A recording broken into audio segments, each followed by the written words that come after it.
মাথা ফাঁকি দিয়েছিলাম।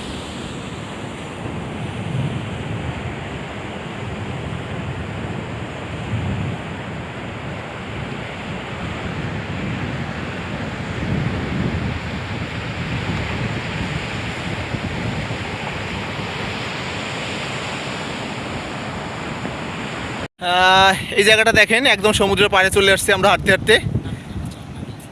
দারুণ লাগতেছে। সমুদ্রের ঢেউটা দেখে তো নামিয়ে চলে যাচ্ছে। এই এখান থেকেই ভালো দেখা যাচ্ছে সুন্দর। এই কার্ভটা দেখেন, ইলেকট্রিক খুঁটিগুলো বেঁকে গেছে, রাস্তার ওদিক বেঁকে গেছে, দারুণ লাগতেছে এই কার্ভটা। সেই সাথে সমুদ্রের ঢেউগুলো, সাদা ঢেউগুলো দারুণ লাগতেছে। আমরা আরও সামনের দিকে যাব, তখন আরও নেমে আরও কিছু ক্লিপ আমরা নিব। এই ভিডিওটা দারুণ লাগতেছে, এখন ফুল জোয়ারের সময়।